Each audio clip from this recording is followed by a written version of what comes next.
Assalamualaikum dan salam sejahtera. Anda kini sedang menonton mydigital.kkmm, edisi keusahawanan. Bersama saya, Adi Marcello. Di sebalik dugaan dan juga cabaran yang kita hadapi pada tahun 2020, hakikatnya ekonomi Malaysia mempunyai asas yang kukuh. Dan juga menurut Bank Dunia dan juga pelbagai badan antarabangsa cukup teguh untuk menghadapi cabaran semasa yang kita hadapi untuk muncul dengan lebih kuat dan juga lebih berdaya tahan. Seperti sama juga dengan negara lain yang bergelut dengan pandemik ni, Malaysia berjaya mencatatkan keluaran dalam negara kasar yang lebih baik daripada jangkaan.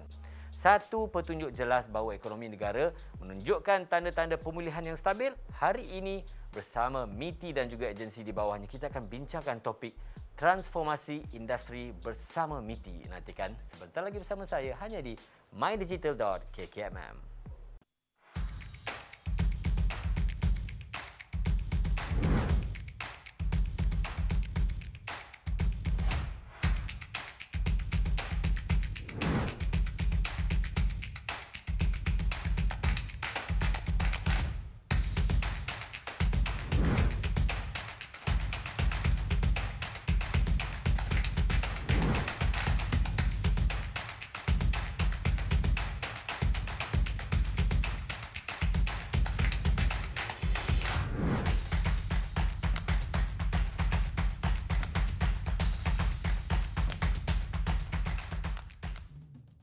Baik, untuk pengetahuan anda, mydigital.kkmm merupakan sebuah inisiatif di bawah Kementerian Komunikasi Multimedia Malaysia ataupun KKMM. Selain daripada keusahawanan ini, kita ada pelbagai lagi kita bercerita tentang lain. Contohnya bidang pendidikan ada, pelancongan ada, gaya hidup, hiburan, sukan, kesihatan, industri kreatif dan juga teknologi. Untuk mengetahui perkembangan terkini, anda boleh layari terus mydigital.kkmm.my atau follow kami di Instagram dan juga Facebook. Okey, kerajaan menerusi Kementerian Perdagangan Antarabangsa dan juga Industri ataupun MITI dan juga agensi di bawahnya dilihat sebagai barisan hadapan ekonomi negara yang membantu untuk memulihkan industri yang terjejas sebagai salah satu usaha untuk memampankan dan juga memulihkan semula ekonomi negara. Usaha itu penting sekali untuk memastikan sektor ekonomi yang terjejas ini, khususnya peniaga perusahaan kecil ataupun sederhana, PKS, tempatan untuk membekalkan produk dan juga perkhidmatan mereka kepada pelanggan. Jadi dalam situasi ekonomi yang agak mencabar ketika ini, agenda pendigitalan yang dipacu oleh MITI merupakan langkah yang perlu diambil serius oleh usahawan tempatan bagi memastikan syarikat kekal untuk berdaya saing di dalam persekitaran norma baru ini. Baik, untuk segmen ini kita nak berkongsikan tentang pelaburan strategik negara.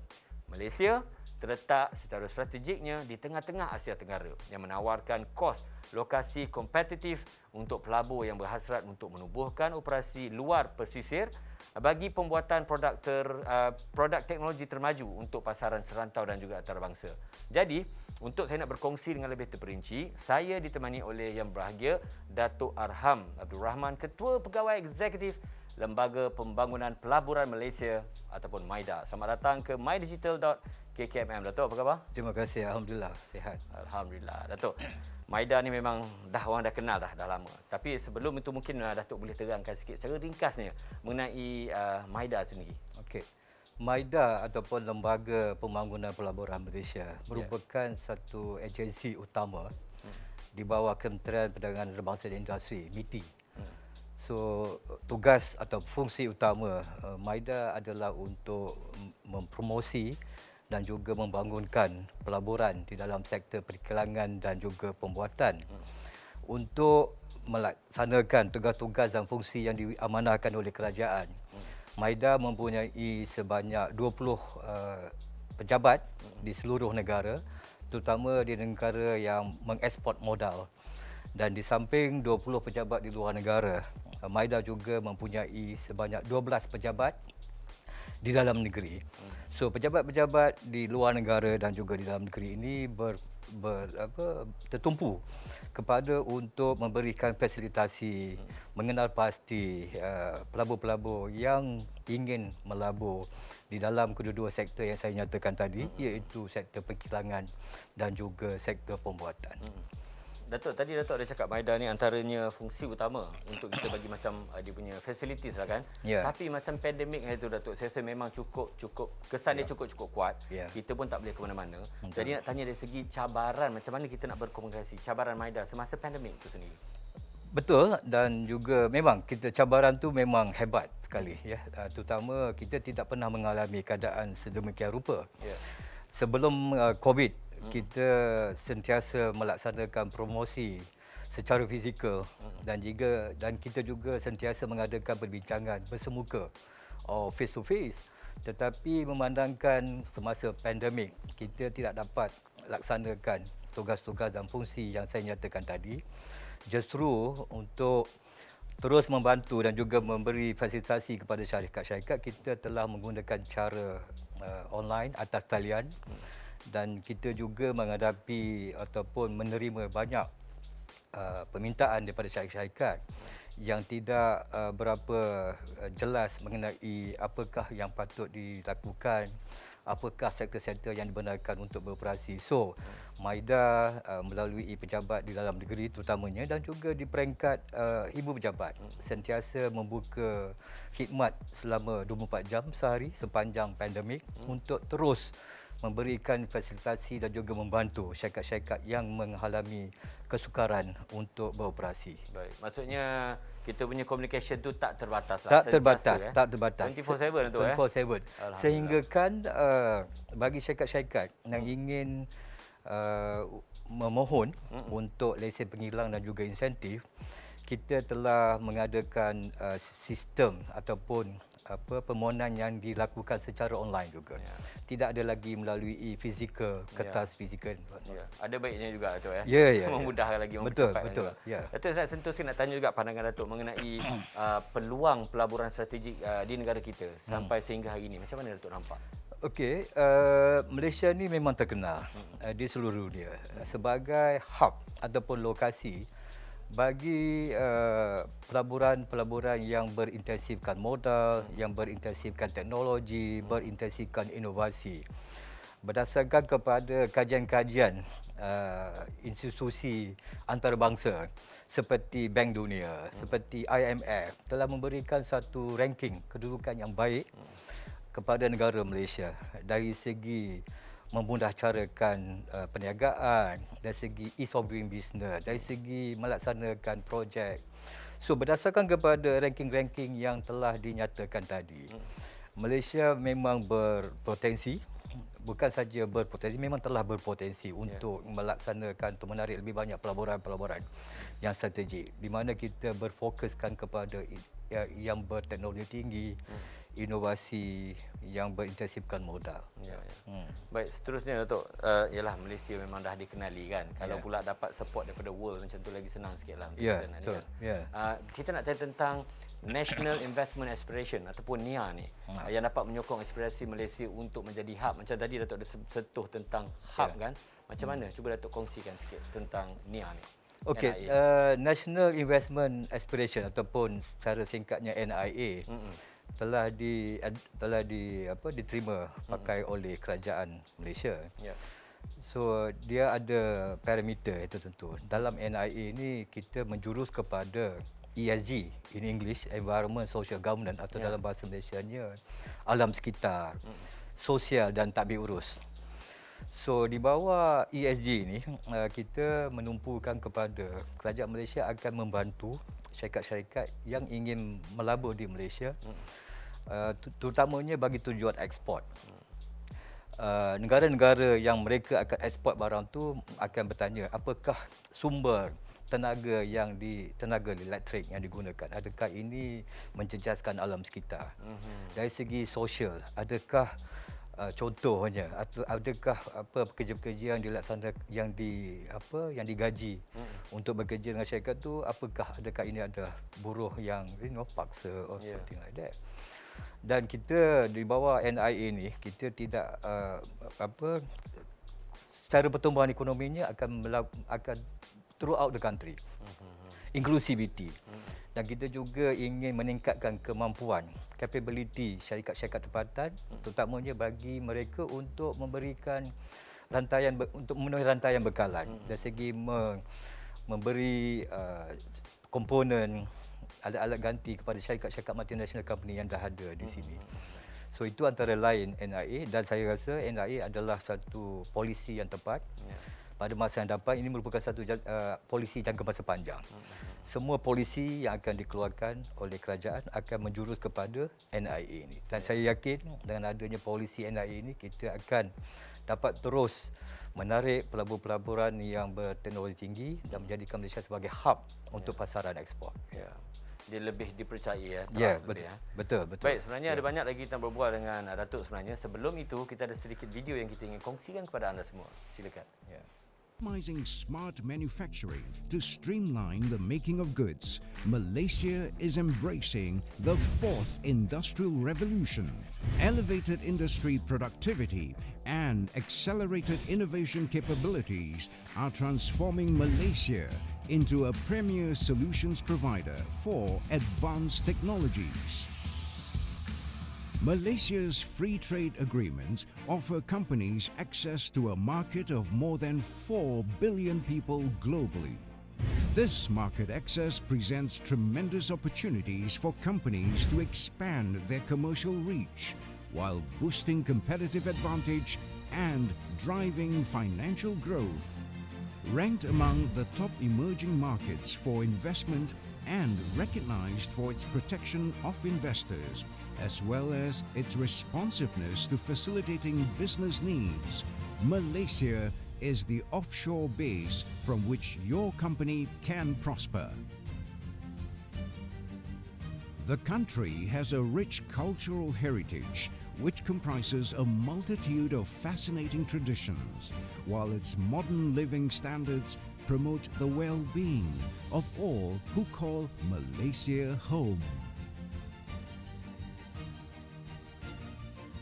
Your investment journey in Malaysia begins in partnership with the Malaysian Investment Development Authority, MIDA.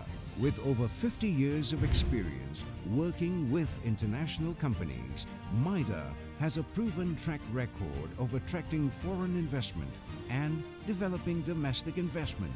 MIDA provides expert hand-holding to investors, guiding you every step of the way, from inquiry to realization. A future-ready hub in Asia, the world's fastest-growing economic region, Malaysia is your key to unlocking the world. Malaysia, your profit center in Asia.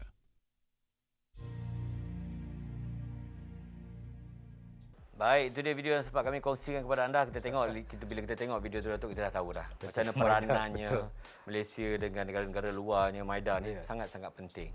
Tapi bila kita cakap tadi tentang MIDA ni, mungkin Datuk boleh kongsikan sedikitlah apa antara aktiviti ataupun program yang terbaru yang sedia ada di MIDA ni, yang kalau kita boleh relatekan dengan IKS contohnya, yang menyokong juga ESG ni, Datuk.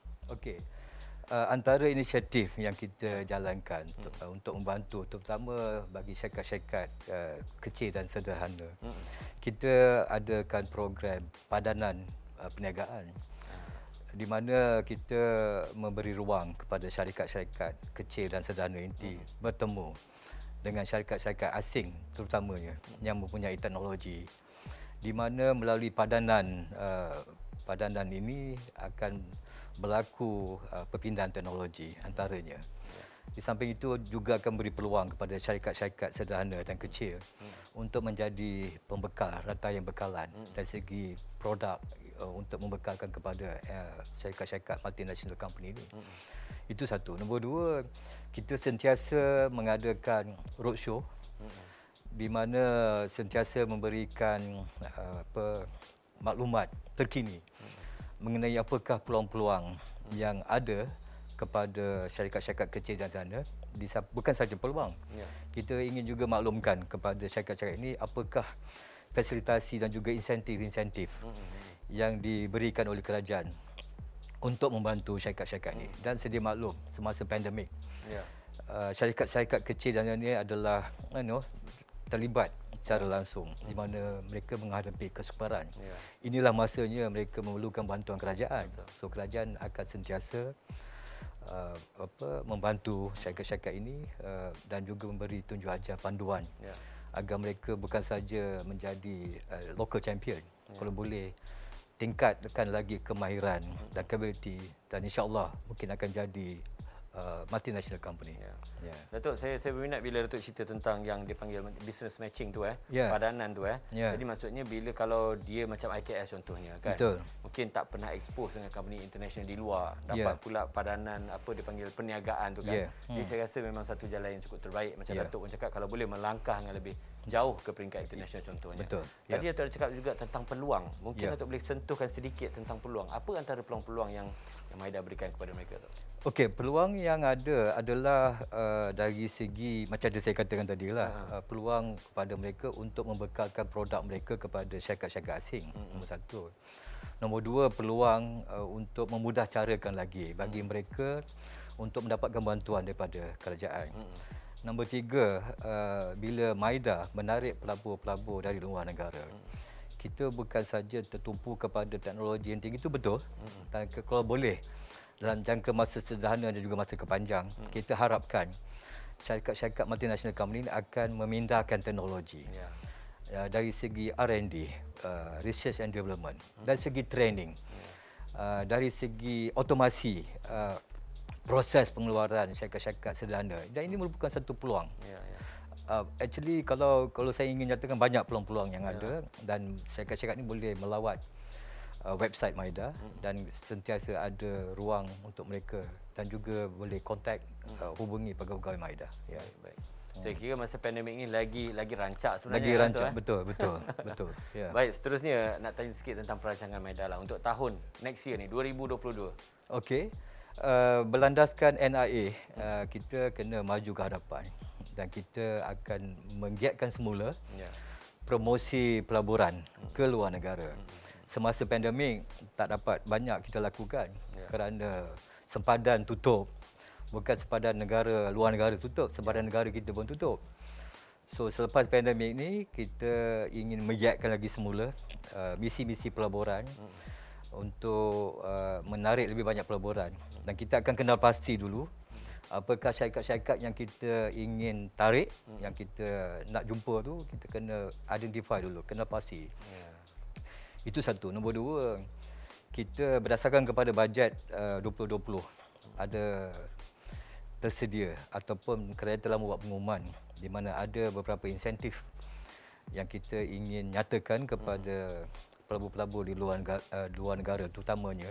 Apakah insentif-insentif kerajaan yang boleh kita tawarkan kepada syarikat ini untuk mereka datang ke Malaysia dan menjadikan Malaysia sebagai pusat pelaburan, pusat perniagaan mereka di rantau ini. Baik. So sedikit sebenarnya Datuk, banyak sebenarnya kalau kita nak bercerita tentang peranan Maida ni. Kalau kita tengok video tadi pun baru sedikitlah tu kan. Jadi saya kiranya dah tengah rancak balik Datuk Maida sekarang. Ya, memang dah jalan. Memang dah bermula bulan April. Oh, baik. Tahun ni kita telah melaksanakan 4 misi pelaburan yang diketuai oleh Yang Berhormat Datuk Seri Azmin Ali. So kita telah melaksanakan 4 misi pelaburan ke Jepun, Korea, ke Timur Tengah. Yang baru-baru ni ke Eropah. So berdasarkan kepada misi-misi pelaburan ni, kita telah mendapat ataupun telah mendapatkan komitmen sebahagian daripada pelabur-pelabur yang kita jumpa baru ni. Melalui 4 misi pelaburan ini sebanyak 50 bilion pelaburan. Alhamdulillah. So kalau semua pelaburan ini dapat dilaksanakan, saya yakin lebih banyak lagi pelabur-pelaburan yang akan masuk ke Malaysia, insya-Allah. Masuk ke Malaysia banyak juga peluang untuk peluang pekerjaan untuk rakyat Malaysia. Dan juga pemindahan teknologi dan sebagainya. Terima kasih banyak Datuk. Terima kasih. Kita tak ada berapa banyak masa kat sini, tapi saya rasa info-info yang Datuk dah kongsikan tadi tu sedikit sebanyak kita bolehlah dapat sedikit kan info-info berkaitan dengan Maida. Baik, terima kasih sekali lagi kepada yang berbahagia Datuk Arham Abdul Rahman, Ketua Pegawai Eksekutif Lembaga Pembangunan Pelaburan Malaysia ataupun Maida, atas perkongsian tadi. Baik, Malaysia adalah negara yang kompetitif dalam perdagangan dunia. Oleh itu, negara ni perlu bersikap terbuka untuk kita teroka dan juga melaksanakan semua inisiatif bagi meningkatkan lagi kebolehpasaran produk tempatan kita. Baik, selepas ini kita akan kongsikan pula berkaitan tentang pasaran ekspor Malaysia bersama tetamu daripada Madrid pula. Okey, sementara itu kepada anda semua yang sedang menonton, anda boleh ke mydigital.kkmm.my untuk mengakses pelbagai kandungan informatif yang disediakan khas untuk anda semua. Kita jumpa selepas ini, jangan ke mana-mana.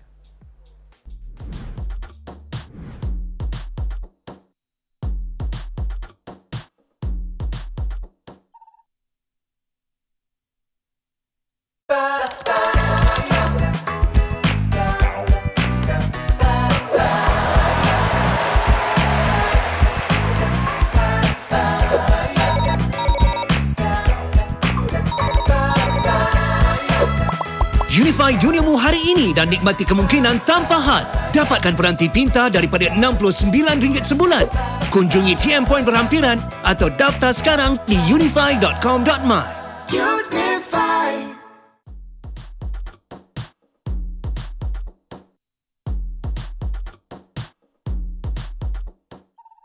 Baik, terima kasih kerana masih lagi bersama saya di Marcello di mydigital.kkmm. Okey, misi Matrade untuk mempromosikan ekspor Malaysia telah membolehkan banyak syarikat tempatan untuk mengukir sempadan baru dalam pasaran global ni. Jadi sebenarnya kita nak tahulah dengan lebih terperinci sikit berkaitan dengan pasaran ekspor Malaysia yang diterajui oleh Perbadanan Pembangunan Perdagangan Luar Malaysia ataupun lebih dikenali sebagai Matrade. Satu nama yang besar ni. Semua dah dengar kan? Mungkin hari ini kita boleh berkongsi dengan lebih dalam sedikit. Baik, bersama dengan saya di studio, tak lain tak bukan yang berusaha Encik Muhammad Mustafa Abdul Aziz, Ketua Pegawai Eksekutif Perbadanan Pembangunan Perdagangan Luar Malaysia, Matrade. Selamat datang ke mydigital.kkmm. Apa khabar, Cik Mustafa? Alhamdulillah, terima kasih kerana menjemput saya. Saudara Adib, Masya-Allah, terima kasih. Alhamdulillah. Segak bergaya hari ini ya kita. Baik. Sebenarnya kita nak bercerita secara santai sikit, nak berkongsi dengan penonton-penonton kita.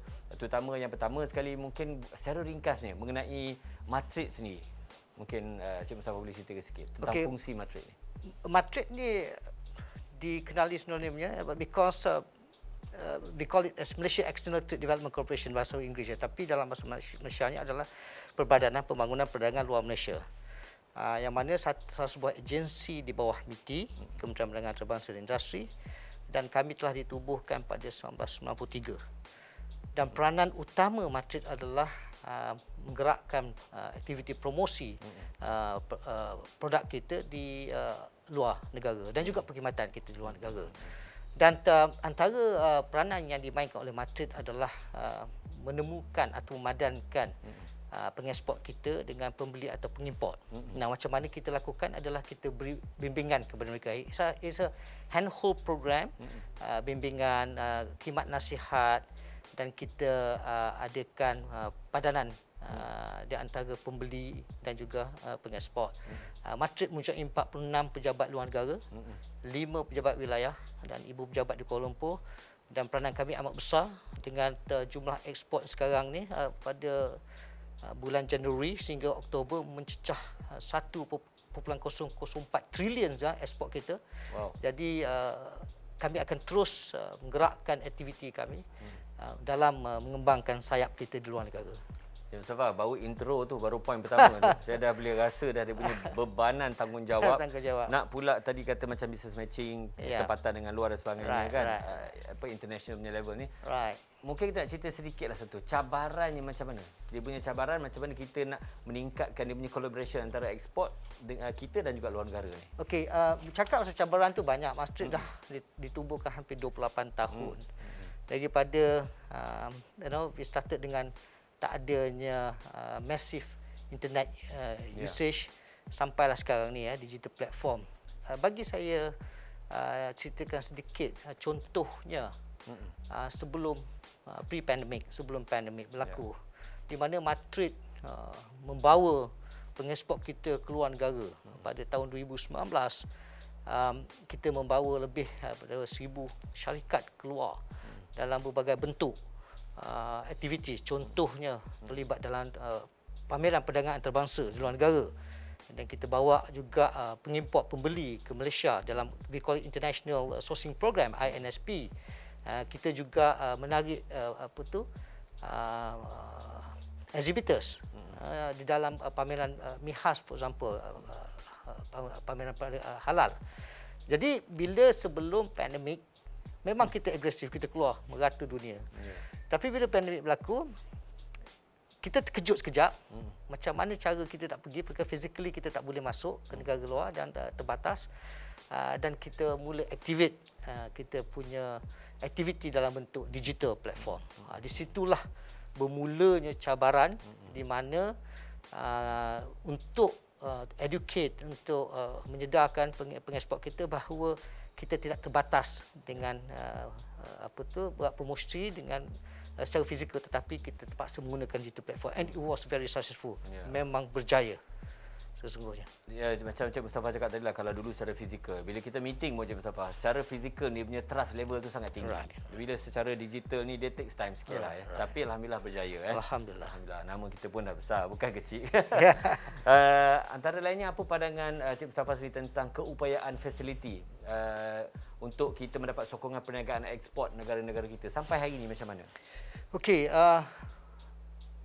syarikat kecil dan sederhana, ramai yang sebenarnya tak tahu apakah kemudahan yang diberikan oleh Matrid bagi menggalakkan ekspor barangan atau perkhidmatan kita ke luar negara. Jadi dengan adanya pejabat-pejabat wilayah kita dan juga ibu pejabat, kami telah menggerakkan kaki tangan semua untuk engage dengan semua state government. Contoh, kami ada satu program dipanggil Globepreneur, di mana kita mengenal pasti syarikat-syarikat yang telah bersedia untuk mengeksport ke luar negara. Itu salah satu program saja. Kami juga ada program we call it BWYEDP, Bumi Putra Women and Youth Exporters Development Program, yang program yang khusus untuk syarikat Bumi Putra, wanita dan juga belia. Di samping itu juga kita memberikan insentif, insentif yang menggalakkan mereka mengeksport barangan mereka melalui program dan aktiviti di luar negara dalam penyertaan mereka dalam pameran perdagangan antarabangsa dan juga Export Acceleration Mission kita. Jadi di situlah peranan dimainkan oleh Matrid di dalam menggalakkan perusahaan kecil dan sederhana kita untuk keluar, di mana saya percaya bahawa the biggest share of the cake is basically outside there. Dan memang permintaan ke atas barangan kita, produk Malaysia dan perkhidmatan kita memang terbukti dikendaki ataupun amat popular among pengimport-pengimport kita di luar sana. Tadi Encik Mustafa ada sebut sikit, mungkin ramai yang tak tahu sebenarnya kan saluran ataupun macam mana Matrid untuk membantu untuk mengekspor. Tapi sekarang ni dengan dunia digital yang semakin kuat, saya rasa lebih senang untuk lebih mudah. Baik. Jadi antara lain nak tanya juga, apakah usaha Matrid dalam membuka peluang bagi perusahaan mikro kecil dan sederhana ni untuk kita kukuhkan lagi kita punya persaingan global? Okey, perusahaan mikro ni kita gerakkan mereka ataupun membuka minat kepada mereka dengan menyediakan platform digital. Kita ada program yang dipanggil e-trade, di mana mereka ini boleh berniaga ataupun mengeksport dengan menggunakan digital platform. Dan Matrid bekerjasama dengan hampir 20 e-marketplaces yang mana mereka boleh menjual barangan mereka di dalam platform tersebut. Now, terbukti bahawa program ini amat berjaya, di mana perusahaan mikro ni kami hendak mereka move to the next level, di mana mereka menjadi kecil dan bersedia untuk mungkin membuka kilang mereka sendiri, dan seterusnya menjadi sederhana. Dan of course kita juga ingin all this small kecil dan sederhana ni menjadi sebuah syarikat mid-tier, syarikat pertengahan yang mana contribution ataupun sumbangan PKS ni, mikro dan kecil dan sederhana, cuma 8.5% saja dari segi export value. Yang selebihnya adalah mid-tier companies dan MNCs. Jadi kita punya target ni adalah kalau boleh 20 hingga 25% kita nak gerakkan perusahaan kecil sederhana ni untuk menguasai pasar ekspor. Baik, sebelum kita nak berbual panjang dengan Encik Mustafa ni, ada pelbagai lagi info yang kita nak kongsi kepada anda semua. Sebelum itu, ini dia sedikit cubisan video untuk anda. Silakan.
Baik, itu dia. Kalau kita dapat saksikan tadi, itulah dipanggil aspirasi 100 hari. Kalau sebenarnya banyak usaha lain yang Matrix lakukan semasa pandemik, semasa dah semakin okey, dah kembali beroperasi. Kalau tadi kita dah borak dengan Cik Mustafa tadi, daripada rasanya bulan 4 itu dah kembali beroperasi kan. Sebenarnya kalau kita yang biasa-biasa ni, kita rasalah kesan dia mungkin secara nak berniaga sendiri di rumah, secara online dan sebagainya, tetapi di luarnya semuanya kembali bergerak. Nampak dengan tak nampak je lah ya. Okey, sekarang ni kita nak tanya juga tentang aspirasi menjadikan frasa orang kata made in Malaysia ni. Sebab tadi Cik Mustafa dah cakap, kita ni produk-produk tempatan ni memang sebenarnya sangat disukai di luar. Menjadi orang kata panggil macam penarik lah di luar. Memang dapat sambutan yang cukup baik. So mungkin boleh ceritakan sikit tentang usaha-usaha. Baru-baru ni pada 25 Oktober tahun ni, Yang Amat Berhormat Perdana Menteri telah melancarkan rancangan tindakan perdagangan nasional ataupun National Trade Blueprint.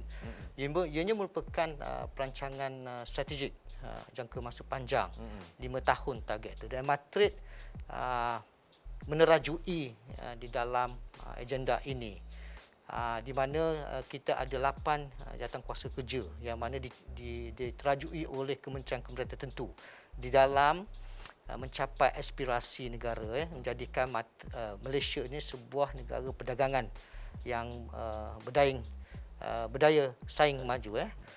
Jadi di dalam menggerakkan Malaysia menjadi sebuah negara top 20 balik, kita punya ranking jatuh sikit. Penjanamaan branding of Malaysia ni patut dibuat secara agresif. Di sinilah Matrix bersama-sama agensi dan kementerian yang lain terpaksa meletakkan Malaysia ni dari segi visibility-nya timbul. Di sinilah aktiviti-aktiviti seperti misi perdagangan antarabangsa, pelaburan antarabangsa yang mana MIDA dan juga Matrix telah bersama-sama dengan senior minister kita, Menteri Kanan Datuk Seri Muhammad Azmin Ali, pergi keluar dan mempromosikan Malaysia sebagai destinasi pelaburan dan juga sebagai pengeluar barangan dan juga produk dan perkhidmatan Malaysia yang berkualiti. Kami telah pergi ke 10 buah negara. Daripada 10 buah negara itu, Matrix berjaya menjana ekspor, potensi ekspor bernilai 3.8 bilion ringgit. 3.8 bilion ni bukan satu jumlah yang kecil, tetapi apa yang penting yang saya kongsikan di sini adalah kita berjaya menjenamakan Malaysia ni di kalangan pengimport-pengimport yang besar, conglomerates di Korea, di Jepun dan sebagainya. Sogo Sosial hendak bekerjasama dengan syarikat-syarikat kita. Di situlah saya rasa pentingnya peranan yang dimainkan oleh Matrix di dalam menjenamakan Malaysia kembali di pesada dunia dan jadi sebuah negara yang berdaya saing. Mungkin Cik Mustafa boleh tambah sedikit kalau kita cakap penjenamaan tu kan, dia memang akan berkait rapat dengan kita punya komersial lah, cara kita buat marketing komersial balik di negara-negara ni lah. Contohnya macam Cik Mustafa cakap tadi, 10 negara tadi yang dah pergi. Antara cara ataupun kaedah yang dilakukan oleh Matrix macam mana? Okey, dalam kita mempromosikan produk dan perkhidmatan kita ni, aktiviti-aktiviti yang telah dikenal pasti untuk kita bawa pengeksport kita ni penting. Bukan sahaja di negara yang kita dah kenal pasti yang punya potensi untuk kita mengeksport dengan lebih besar, tetapi juga produk ataupun sektor yang perlu kita bawa.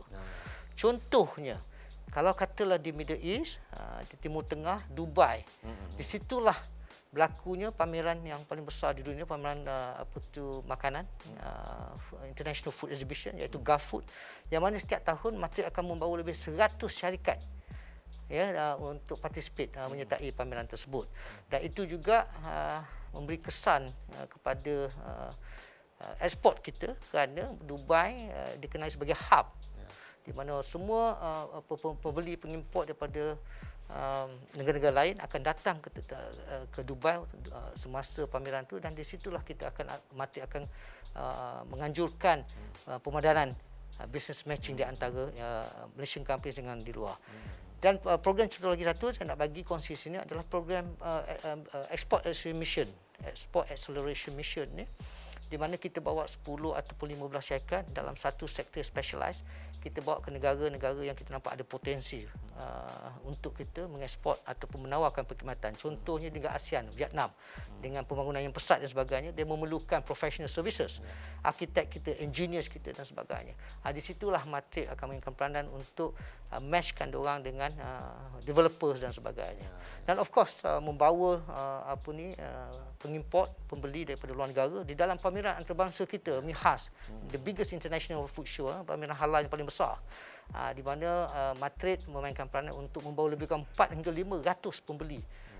Dulu kalau fizikal kita bawa dan datang ke Malaysia untuk dipadankan. Itu adalah contoh-contoh yang saya boleh berikan lah dalam mempromosikan produk. Baik. Okey, dan yang terakhir, Cik Mustafa, kita nak mendengar sikitlah harapan kepada semua pemain industri, khususnya yang telah banyak menyokong usaha kerajaan dalam memastikan negara kita ni dapatlah mengharungi tempoh yang agak mencabar kan. Dan juga tapi terus fokus untuk kita nak kukuhkan lagi ekonomi negara kita, kesejahteraan dan juga bersama sebagai sebuah keluarga Malaysia. Mungkin kata-kata baca. Saya ingin menggalakkan semua syarikat, baik daripada syarikat mikro, kecil dan sederhana untuk menjadi ahli Matrix, yang mana kita tak kenakan apa-apa bayaran pun. Kenapa? Sebab seperti saya nyatakan tadi pada awal, market kita ni small, pasaran kita kecil, 32 juta sahaja.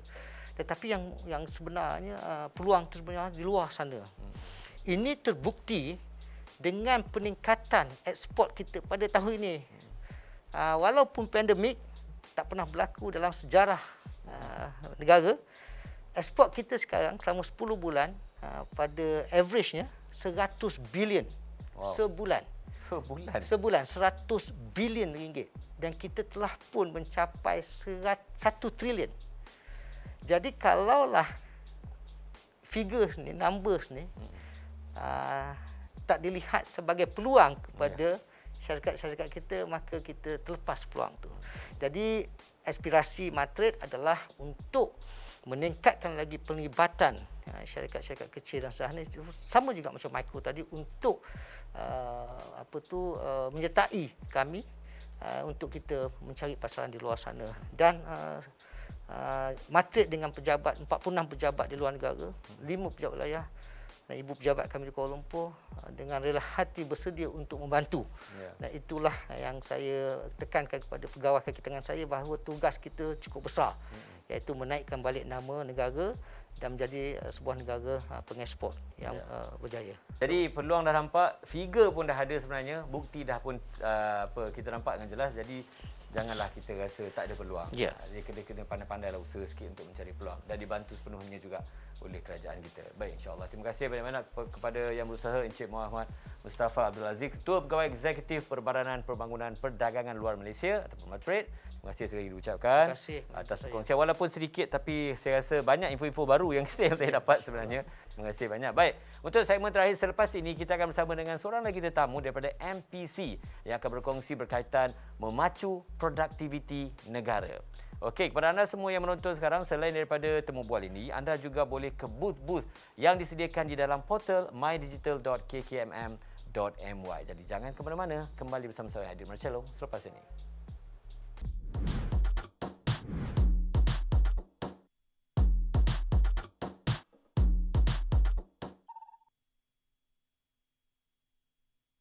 Ada seorang budak yang teringin nasi lemak. Buat pesanan guna aplikasi yang gerakkan makcik siapkan makanan. Yang suami jualkan untuk bayar yuran anak. Yang gunakan rangkaian telekomunikasi yang hubungkan pusat data untuk kuasakan aplikasi untuk menyirami ladang. Yang wujudkan pekerjaan untuk mereka. Termasuk makcik yang menyiapkan bungkusan. Untuk budak ini yang teringin nasi lemak. Digital Malaysia menghubungkan semua untuk kita merintis impian demi kesejahteraan Malaysia.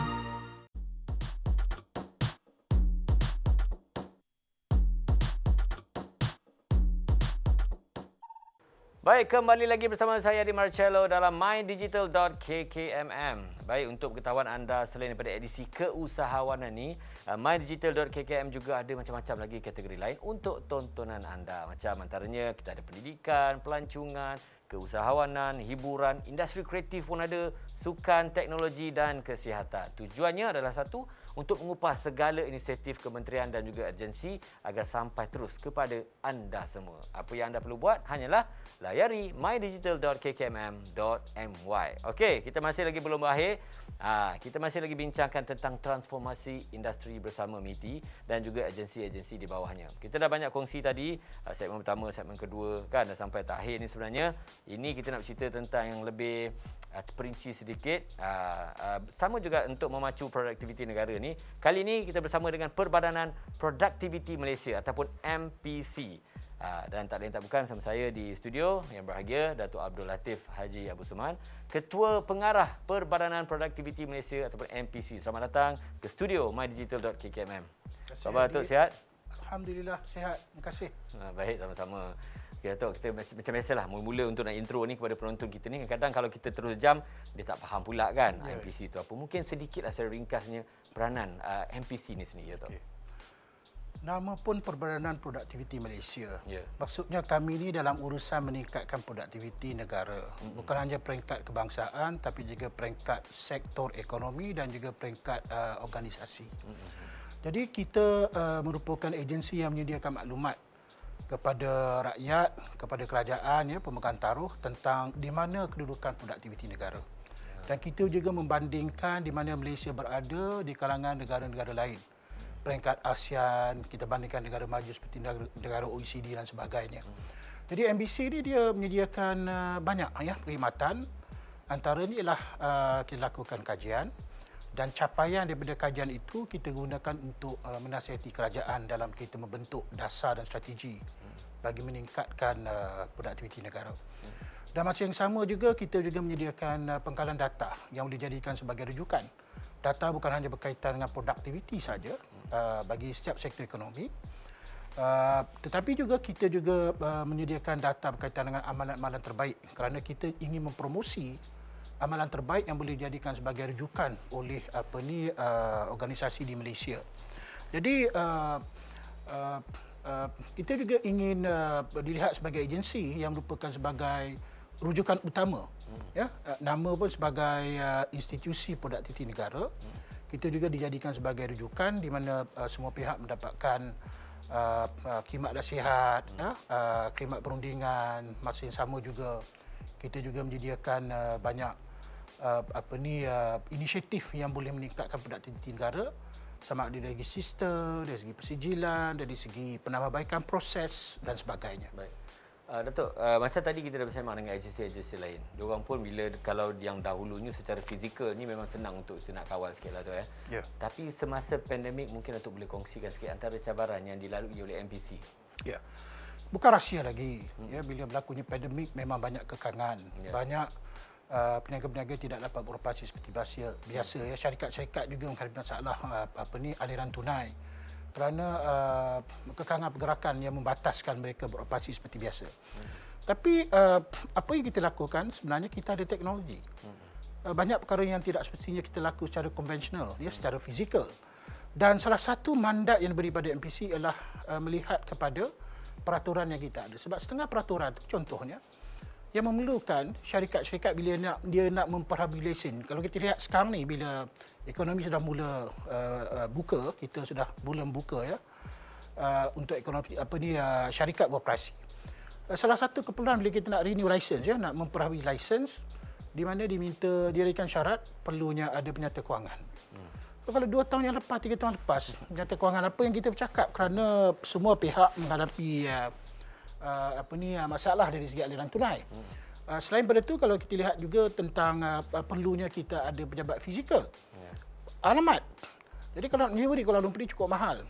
Jadi antara kekangan-kekangan ini ialah aliran tunai, keterbatasan syarikat-syarikat atau peniaga melakukan perniagaan seperti biasa, dan kita masuk untuk membantu. Kita menggunakan teknologi. Kita juga mencadangkan peraturan-peraturan tertentu tu untuk kita bagi kelonggaran. Contohnya, tak perlulah sekarang ni kita ada pejabat fizikal sebab sekarang ni semua orang menggunakan teknologi. Yang kedua, perkhidmatan yang kita sediakan banyak kita lakukan secara online.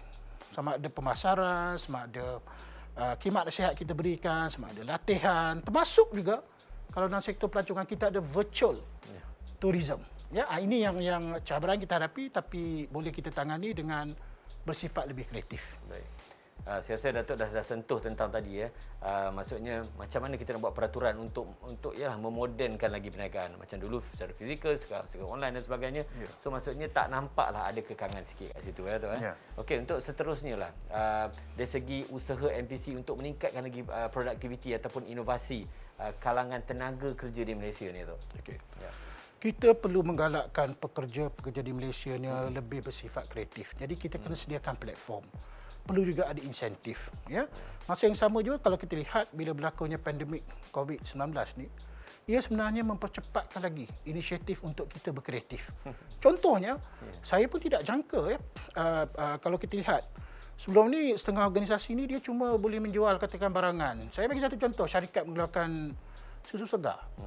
Dia hanya boleh jual 300 botol sehari. Tapi kerana kekangan pergerakan dan sebagainya, dia tidak lagi dapat menghantar ataupun mengambil pesanan seperti biasa dan sebagainya. Dia menggunakan teknologi, dia buat pemasaran, dia tak perlu outlet. Dia bila dia ambil order dan dia punya reach out tu lebih besar, tidak ada kekangan. Jadi bila dia terima order tu, kemudian order tu dihantar. Jadi kalau kita lihat dengan adanya kreativiti, menggunakan pendekatan di mana teknologi kita gunakan untuk kita reach out. Sewaktu berlakunya pandemik ni, dia boleh menjual 10,000 botol. Wow. Daripada 300, ini yang saya sebut sebagai kaedah-kaedah yang boleh kita guna dengan menggunakan teknologi. Macam yang sama juga, pandemik ini juga sebenarnya memberi petunjuk kepada kita bahawa kita harus menukar bisnes model kita. Tak boleh lagi guna cara lama kerana cara lama sudah tak sesuai. Jadi bila kita menggunakan teknologi digital, ianya bukan lagi satu pilihan. Ianya sesuatu yang mesti kita gunakan dalam kita mengembangkan perniagaan dan masa yang sama juga menggunakan pendekatan yang berbeza untuk kita berhubung dengan pelanggan dan masa yang sama juga meningkatkan pemasaran dan juga jualan. Saya suka Datuk punya terms tadi tu bila Datuk sentuh bila berlakunya COVID-19 ni, dia mempercepatkan lagi proses. Nak tak nak, secara normalnya kita rasa macam terpaksa nak kena ikut. Kalau tak ikut kita berniaga kan. Jadi bila terpaksa ikut, secara tak langsungnya kita dah advancekan pula kita punya skill ataupun kreativiti berniaga tu Baik, banyak lagi info-info kita nak kongsikan sebentar lagi, tapi sebelum itu ini dia paparan video untuk anda semua.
Teknologi untuk produktiviti. Sekarang negara berubah, kita pun perlu berubah. Ya, saya masih lagi di studio.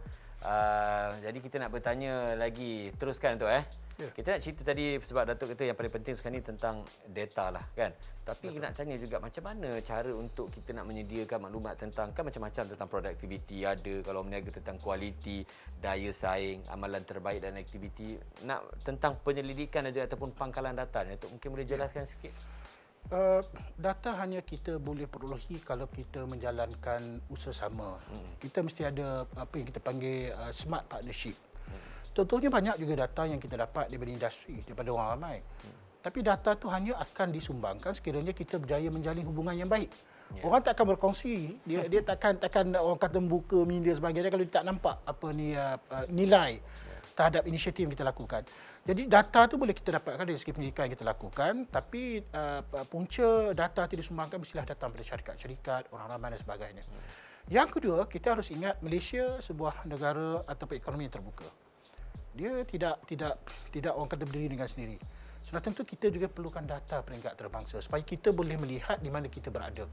Jadi inisiatif yang MPC lakukan, kita bekerjasama dengan cukup rapat dengan pihak industri. Banyak platform kita gunakan. Contohnya, kita ada sekarang 11 ekonomi sektor yang dipacu oleh industri.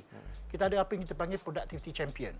Kita work dengan Nexus ni, productivity Nexus, dan mereka sebenarnya menghubungkan kita dengan ahli-ahli mereka.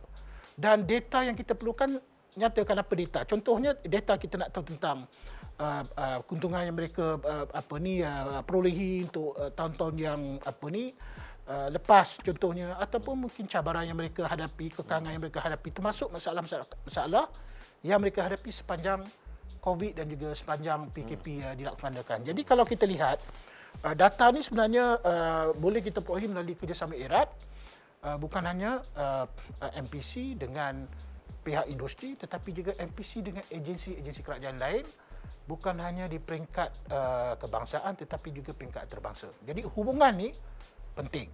Hubungan ini hanya dapat kita jalinkan kalau masing-masing melihat ada faedah dalam kita berkongsi maklumat dan juga data. Penting dan juga value dia tinggi tu. Betul. Tak suka-suka nak bagi tu. Betul. Tapi bila nampak faedah tu, itulah dia peluang. Dia lihat dari segi menang-menang lah. Menang-menang kan. Ya. Okey, seterusnya Datuk, mungkin kita nak kongsi sikitlah mengenai peluang yang sedia ada untuk pemain industri untuk meningkatkan dia punya produktiviti syarikat selaras dengan penanda aras yang berasaskan dipanggil Malaysia Productivity Blueprint yang telah ditetapkan oleh MPC. Mungkin Datuk boleh jelaskan. Baik. Dalam mana-mana ekonomi, ada faktor yang mempengaruhi pertumbuhan produktiviti.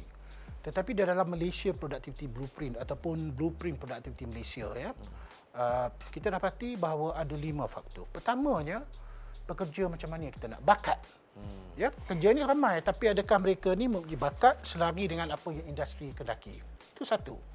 Yang kedua, kita bercakap tentang memastikan bahawa pihak industri bertanggungjawab terhadap peningkatan produktiviti. Selalunya kita tengok government, kerajaan yang menyediakan segala polisi sebagainya, kemudian kita minta syarikat ikut ataupun industri ikut. Tapi sekarang ini berbeza. Industri sepatutnya menjadi pemacu kepada pertumbuhan produktiviti negara. Kerajaan kita memudah cara. Kita menyediakan climate yang sesuai dan kita facilitate dengan bantuan yang diperlukan. Yang ketiga, yang ini kita bercakap banyak hari ini, tentang digitalisasi dan inovasi.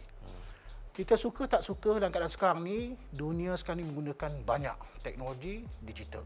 Apatah lagi dengan pandemik yang kita hadapi. Dan saya jangkakan, bukan hanya selepas katakan kalau pandemik ni telah berakhir, kita akan tidak menggunakan atau menghentikan teknologi. Kita akan terus menggunakan sebab kita dah biasa dan juga banyak pelaburan yang telah kita gunakan.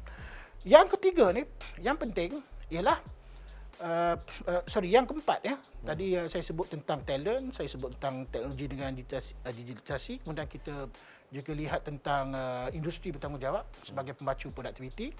Yang keempat ni tentang peraturan.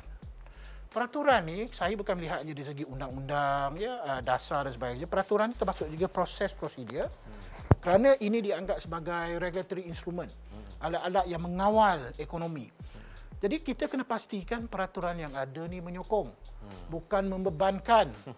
Peniaga ni dia nak berniaga, bila dia untung, kita boleh cukai. Tapi kalau awal lagi peraturan itu mengekang, apa pertumbuhan yang kita dapat? Keuntungan tidak ada. Sudah tentu kerajaan juga dia tak boleh kolek hasil. Dari keempat ni, apa yang kita sebut sebagai minda yang produktif. Minda ni seluruh rakyat, bukan hanya pihak kerajaan, bukan pekerja suri rumah, pelajar, harus mempunyai minda yang produktif. Yang ini kita harus bentuk dalam bentuk budaya. Jadi ini sebagai pemacu yang kita gunakan untuk pacu produktif negara, dan MPC sebagai organisasi yang telah dipertanggungjawabkan, kita menggunakan 5 teras ni ataupun pilar ni dalam kita melonjakkan produktif negara dengan bekerjasama dengan semua pihak. Banyak info-info yang penting. Saya pun macam khusyuk je dengar tadi kan. Baik, itu dia perkongsian yang saya rasa cukup jelas tentang memacu produktiviti negara bersama MPC. Terima kasih sekali lagi kepada yang berbahagia Datuk Abdul Latif Haji Abdul Soman, Ketua Pengarah Perbadanan Produktiviti Malaysia ataupun MPC. Dan daripada awal tadi kita dah pun mengupas, berkongsi bagaimana MITI bersama dengan agensi di bawahnya membuat transformasi industri ada, dan kesimpulannya industri negara telah pun mengalami transformasi bagi mengukuhkan dan juga memastikan ekonomi negara ini sentiasa mampan dan juga subur untuk tahun-tahun mendatang, insya-Allah. Baik, kita dah pun sampai ke penghujung rancangan kita. Terima kasih kepada anda semua yang sudi menonton daripada awal tadi. Pada yang tak tahu info-info, saya harap dah sampai ke hujung rancangan ini, kita terbukalah minda kita sikit tentang semua agensi-agensi di bawah kerajaan kita ni. Baik, kepada semua penonton, selain daripada live streaming yang anda dapat lihat ni, yang kita berbicara tentang topik-topik menarik seperti hari ini, terdapat juga booth yang anda boleh lawati di mana saja anda berada, sebab sekarang ni kan dunia digital di hujung jari anda saja. Caranya, pergilah ke mydigital.kkmm.my. Ingat, mydigital.kkmm.my, memacu aspirasi digital negara. Nantikan episod seterusnya. Assalamualaikum. Bye-bye.